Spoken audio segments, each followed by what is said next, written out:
Hi, everyone. Welcome to week 3 tomorrow.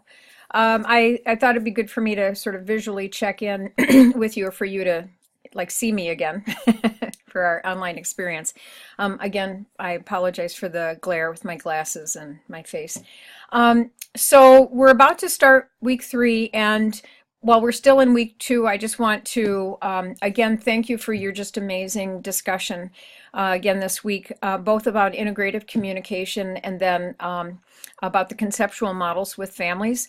It's been really heartening to read your accounts about integrative communication as you practice in your own lives, and also as you see that you've employed it in practice as professionals and in your work with parents. We have lots and lots of wonderful examples of just the foundation of that work that we do anyway in our relationships, and how the work that we do in terms of communication with others is really built on empathy and attunement and really understanding and individualizing, to that individual, that really helps build in mind, the care and compassion that comes in that relationship that the person carries with them then and is used as a source of comfort. So, thank you again for sharing your stories. Um, and then in terms of the conceptual frameworks, this is a really great way for you, if you're not familiar with these frameworks, to be introduced to the way that families are studied in family science.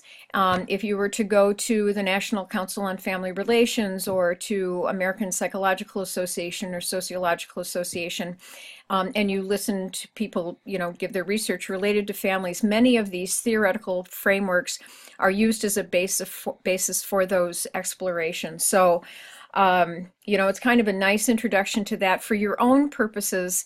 It also is a way for you to find a framework that helps you make sense of your own understanding of families, of your own family, as well as in your work with families.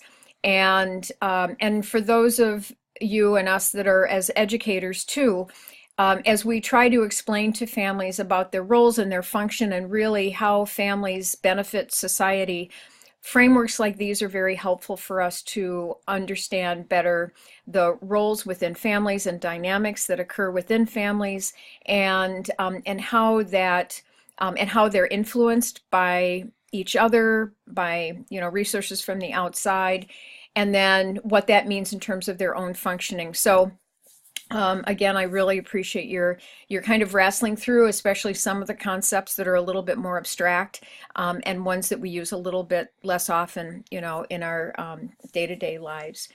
This week, as we look ahead, we're going to be revisiting ideas about diversity within families, specifically culture, and then looking at gender roles. And then also doing some reading related to attachment in the Siegel and Hartzell book. With related to attachment, I know for many of you, some of the concepts and theories related to attachment and the attachment framework is, you've had that before. So one of the chapters may be revisiting concepts, and that never hurts because attachment, of course, is huge and important. But also we'll be reading about adult attachment, and an advantage of that related to family dynamics and to parenting is that adult attachment frameworks gives us a deeper understanding about some of those schemas and frameworks about caregiving that we bring with us into the parenting role that, again, we may not immediately hold on to, but that we later come to understand really have informed some of what we do or what parents do. So I think you'll find that very interesting. In terms of culture, in the textbook, we'll be reading about family diversity again, and culture, and the richness and what families who have culture and specific culture, what that means to their own family lives. And gender roles, and how gender roles are informed by society and our own socialization, and how they're enacted within families. So our discussion will be focused on that and kind of bring us back to how we as professionals are challenged, but also how we grow in terms of working with families who may be different than us, and really facilitating learning across all families. I think that particularly this is relevant in our current society as we're looking at the richness of diversity within our own country and really globally, and the challenges and strengths that individual families are really needed to call on to function effectively, and then resources in their community that they need. And so I'm really excited to read, and be participating in the discussion forum this coming week.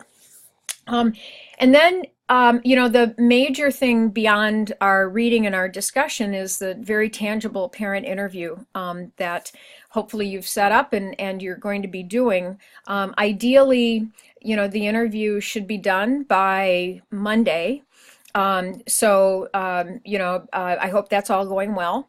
And then by Tuesday, there's another Flipgrid. Now that you're warmed up and doing it with introductions, we're going to ask you to do another Flipgrid specifically about the parent interview. And there are some targeted questions just so that you can share a minute or two about what your experience is and about the family. No names, but just what that experience has been like. And then you can watch, if you would watch those videos, specifically those who are in your small group for chat. And then on Thursday night, chat's going to be in 3 separate small groups. And if you go to the chat link, I've listed who's in which group.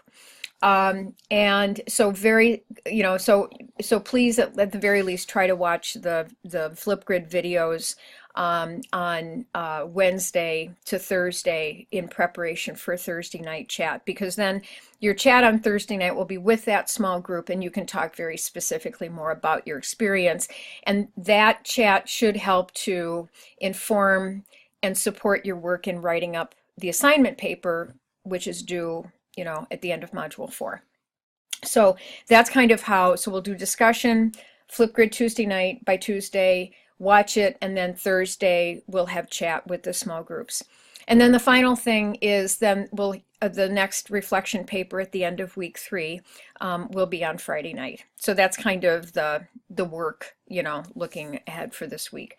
So thank you all so much for your amazing participation and engagement in the course.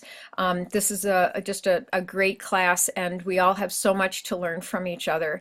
But that wouldn't be possible if you were not as engaged as you are with the class as individuals. So again, I thank you for that. So have a great week. I will see you online, and hopefully we'll have some good weather this weekend. Okay, take care.